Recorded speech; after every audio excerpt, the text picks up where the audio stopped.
I want you to present you Learning, the German vocabulary learning app that I'm designing.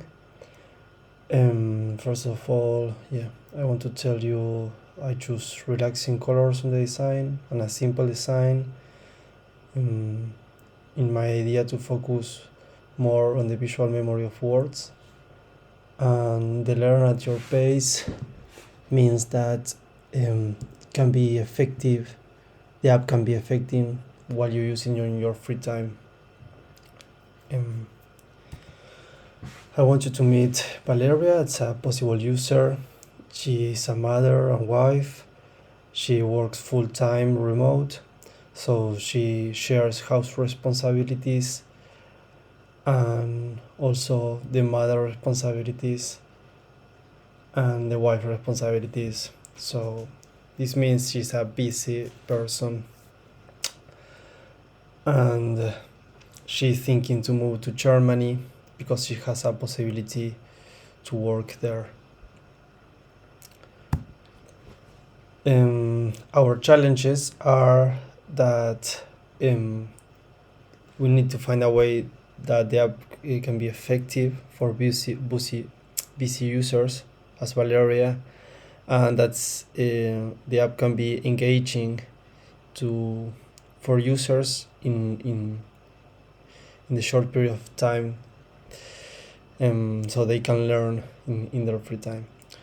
Also, how we become engaging, how we develop engaging ways for the users, and how we differentiate ourselves from other apps. The challenge for Valeria will be how to solidify her new learning, to learn on her free time, and to understand and talk German. Also, the new opportunity to work on Germany. That's why she wants to learn German, to see if she will be really interested in living in a new country with a new language and a new culture. She wants to give it a try in the German language. I'm going to show you here the prototyping process. As you can see, there are basically three stages on my design process. I start with a simple wireframe, then I add content, and then I design in Figma a low fidelity prototype because I wanted the test users to feel more close to an real app design. As you can see, here is the welcome page, the login page, the flashcards section, and here I'm going to show you the 4 tasks I test on the usability test plan. There are going to be the login, as you can see here, then the start learning and add a new vocabulary, and then the logout. So these are the 4 tasks I test on the participants. This is the login section. So this is the welcome page, then you can log in, and then once you're logged in, you're on the home page, and you can click on start and start learning. So once you start learning, I only develop on the low fidelity prototype the flashcard sections. You have 3: vocabulary, grammar, and flashcards. So this is the flashcards. You can see it's an image of a chair.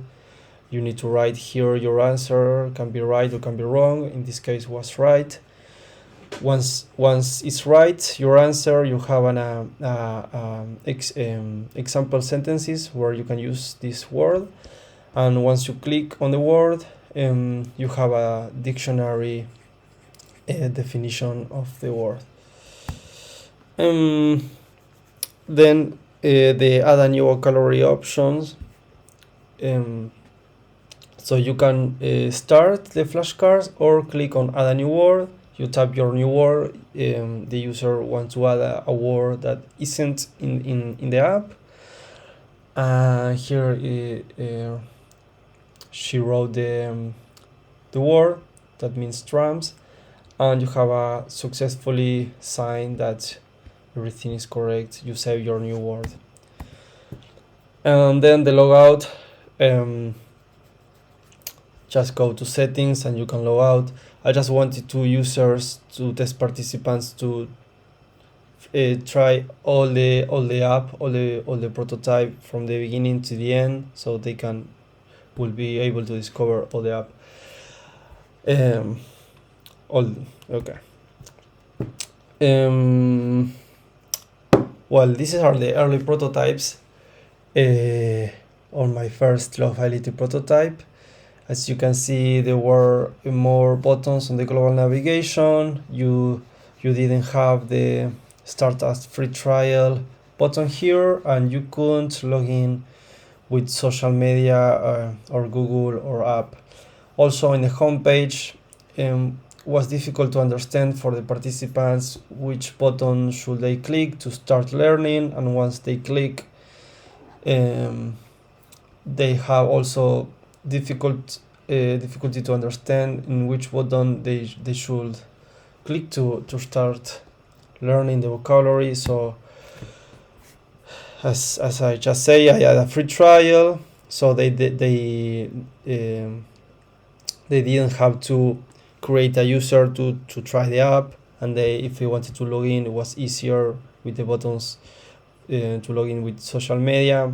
Then I simplified in the homepage with just one button, start, and then only 3 options to start. That, as I say, I just developed the flashcard options. Once you click, you can start, as I say, or you can add a new word.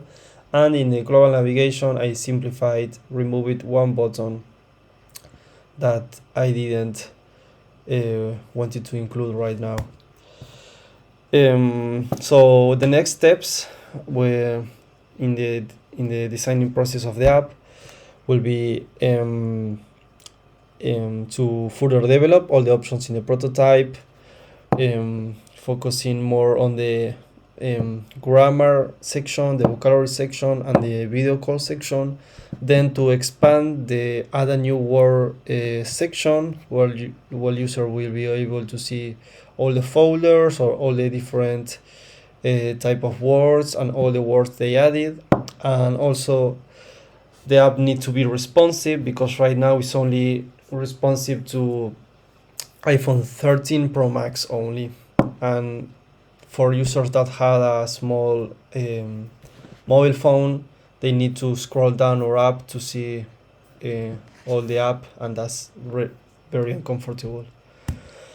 And finally, the learnings I had on this design process was that the more the prototype is tested with users, the better results will be. And with interviews and usability testing, I can understand better what are the needs of the users. On the other hand, before focusing on the visuals of the prototype, I should focus more on testing the wireframes. In this way, I will save plenty of work and time. And that I shouldn't wait too long to research similar apps. This way I can get more useful information early on the design process. So thank you very much. I hope you like the app. I hope you can try it, and let me know everything you think about it.